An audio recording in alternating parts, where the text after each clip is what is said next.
कोटी ब्रह्मांड नायक महाराजाधिराज योगीराज परब्रह्म सच्चिदानंद भक्त प्रतिपालक शेगाव निवासी समर्थ सद्गुरु श्री गजानन महाराज की जय। हा अनुभव आहे सौलीना धारिया पुणे या ताईंचा।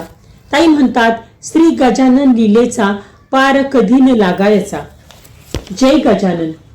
कोकणातील रायगड जिल्ह्यात मानगाव या छोट्या गावात माझं बालपण गेलं। लहानपणी आजीच्या मागे मागे फिरत असताना तिच्या मनात असणारी गजानन महाराजांची भक्ती आणि गजानन विजय ग्रंथाचं वाचन माझ्याकडे केव्हा आलं कळलंच नाही। मी माहेरची अस्मिता शेख, लग्नानंतर झाले लीना धारिया। म्हणजे तसं पाहिलं तर मी गुजराती, पण आम्ही सगळे घरी मराठीच बोलतो। या मराठीचा उल्लेख मी याच्यासाठी करत आहे की संत कवी दासगणू महाराजांचं रसाळ मराठी गजानन विजय ग्रंथाच्या माध्यमातून माझ्यापर्यंत पोहोचलं हे मी माझं भाग्य समजते। गेली अनेक वर्ष मी रोज एक अध्याय याप्रमाणे पारायण करते, शिवाय महिन्यात एकदा तरी एक दिवसीय पारायण करते। लग्नानंतर मला वाटायचं की माझ्या मिस्टरांनीही गजानन विजय ग्रंथ वाचावा, जेणेकरून त्यांना गजानन महाराजांचे महात्म्य कळेल व त्यांच्या मनात महाराजांच्या विषयी भक्तिभाव जागृत होईल। मी त्यांना अनेक वेळा तसं म्हटलंही, पण त्यांनी त्याकडे फारसे लक्ष दिलं नाही। अर्थात ते त्यांच्या व्यवसायात अतिशय व्यस्त असतात, हे त्यामागचं कारण आहे। मिस्टर वाचनाचं मनावर घेत नाही हे लक्षात आलं तेव्हा महाराजांना म्हटलं, माझी प्रामाणिक इच्छा तुम्ही जाणताच, बाकी आता तुमची मर्जी। महाराज आपल्या लहान इच्छा पूर्ण करून त्याचा परिणाम मात्र छान घडवून आणतात, असं बरेच वेळा लक्षात येतं। गेली 15-16 वर्ष झाली। आम्ही गणपतीच्या 10 दिवसात केव्हा तरी एकदा सगळे मिळून शेगावला जातोच। तसं 2009 साली आम्ही दोघं, मुलगा, माझी बहीण, तिचे मिस्टर, लहान बहीण असे सर्व शेगावला दर्शनासाठी पोहोचलो। दर्शनानंतर मनात आलं की आज बंकट सदन पाहावं, म्हणून आम्ही सर्व तिथे पोहोचलो। आम्ही तिथे असताना अचानक एक गृहस्थ तिथे आले। उंच पांढरा शुभ्र पायजामा आणि अंगात पांढरा फुल शर्ट असा पोशाख होता। त्यांच्या हातात एक लहान पोथीसारखं साहित्य होतं। त्यावर लिहिलं होतं, सुख शांती समाधान व सुख समृद्धीत वाढ करणारे गजानन महात्म्य। त्यांचं व्यक्तिमत्व प्रसन्न होतं। ते आम्हाला म्हणाले, या मी तुम्हाला बंकट सदनाविषयी माहिती सांगतो। मग त्यांनी महाराजांना त्या काळात आंघोळ कशी घातली, तो आंघोळीचा दगड, बैठक, महाराजांच्या लीला याविषयी 5 मिनिटं माहिती दिली आणि मग त्यांनी ते पुस्तक माझ्या मिस्टरांना देऊन म्हटलं, तुम्ही फार व्यस्त असता, पण हे रोज वाचा, फार वेळही लागणार नाही आणि तुम्हाला गजानन महाराजांच्या विषयी माहिती पण होईल। मिस्टर ते पाहून हो म्हणाले आणि ते गृहस्थ निघून गेले। पुस्तक पाहून बहिणींना मोह झाला की आपल्याही जवळ हे पुस्तक असावे, म्हणून मग आम्ही बरीच दुकानं फिरलो, पण पुस्तक काही मिळालं नाही। तेव्हा माझ्या लक्षात आलं की ते गृहस्थ निरपेक्षपणे पुस्तक देऊन निघून गेले। ते पुस्तक सहज उपलब्ध होईलच दिसत नाही। आमच्या सोबत 2 जण होते, नेमकं यांनाच कसं पुस्तक दिलं? हे फार व्यस्त असतात, हे त्यांना काय ठाऊक। आजूबाजूला बाकी लोक होते, हे नेमके आमच्याकडेच कसे आले?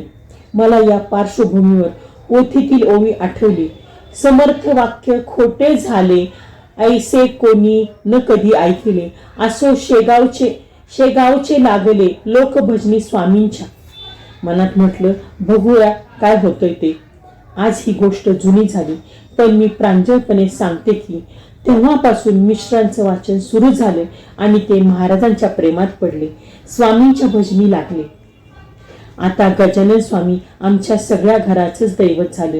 मी, हे, मुलगी, मुलगा, आम्हा सगळ्यांनाच शेगाव, गजानन महाराज, गजानन विजय ग्रंथ हा आवडीचा विषय झाला। महाराजांनी अनेक वेळा लहान सहान प्रसंगातून आमचं हे प्रेम वाढीस लावलं। एक आई म्हणून मला इसवी सन 2012 मध्ये घडलेला एक प्रसंग इथं सांगावासा वाटतो। 2 मार्च 2012 रोजी आमच्या लग्नाच्या 21व्या वाढदिवसाला महाराजांनी एक अनुभव दिला। त्या रात्री आम्ही दोघे आणि मुलगा रोहन हॉटेलमध्ये जेवायला गेलो. उत्तम दर्जाचं हॉटेल होतं. आम्ही तिघही एकाच टेबलवर जेवलो. जेवण झालं आणि घरी यायला निघालो. तो रोहनला अस्वस्थ वाटलं थोडी ऍसिडिटी असावी. म्हटलं घरी जाऊन एखादी गोळी घेतली की होईल ठीक. पण प्रत्यक्षात घरी जाताना गाडीतच त्याला भडभडून उलटी झाली. इतकी की गाडी पूर्ण घाण होऊन गेली. घरात शिरलो तो त्याच्या अंगावर पूर्ण रॅश आला. सर्वांगाला खास सुटू लागली. खाजवल्यावर अंगावर चट्टे पडले. अतिशय काळजी करण्यासारखी सगळी लक्षणं होती. रात्रीचे 10 वाजून गेले होते. मला रोहनची तगमग पाहत नव्हती. एका आईच्या हृदयात भावनांची विचित्र कालवाकालव होत होती. रडायला येत होतं पण रडताही येत नव्हतं. आईच रडली तर मुलाचं काय. आईसाठी एकच मार्ग होता, गजानन महाराजांचा धावा. काळजीत हेही होते पण यांनी लगेच निर्णय घेऊन आमचे फॅमिली डॉक्टर लाहोटींना फोन केला. नशिबानं ते दवाखान्यातच होते. म्हणाले ताबडतोब घेऊन या. गजानन महाराजांचा धावा करतच आम्ही दवाखान्यात पोहोचलो. तिथे टेबलवर मला गजानन आशिष मासिकांचा अंक दिसला. त्यावर असलेला गजानन महाराजांचा फोटो पाहून जीवात जीव आला. डॉक्टरांनी लगेच रोहनला तपासलं. त्याला फूड पॉइझनिंग झाल्याचं निदान केलं. त्यानंतर डॉक्टर जे बोलले ते ऐकून आम्ही आश्चर्यचकित झालो. म्हणाले तुमच्यावर देवाची कृपा आहे. आजच सकाळी एका कंपनीचा माणूस माझ्याकडे आला आणि अन्नातून होणाऱ्या विषबाधेवर या 2 गोळ्या आणि मलम देऊन गेला. जणू त्या तुमच्यासाठीच कुणीतरी पाठवला. कारण ही काही वारंवार येणारी केस नसते. शिवाय या गोळ्या अजून बाजारात यायच्याही आहेत. तुम्हाला कुठेही मिळणार नाही. एवढंच काय, माझ्याकडे देखील तुम्हाला द्यायला 3री गोळी नाही. अर्थात त्याची गरजही नाही. ते ऐकून आमच्या तोंडून सहज निघाले गजानन महाराज की जय. मी गजानन आशिषचा तो अंक महाराजांचा फोटो डोक्याला लावला आणि 2 दिवसासाठी अंक द्या म्हणून डॉक्टरांची परवानगी घेतली. 1 गोळी डॉक्टरांनी तिथेच दिली. 2री घरी आल्यावर द्यावयाची होती. शिवाय मलम होतेच. आश्चर्य म्हणजे तासाभरातच रोहन एकदम ठीक झाला.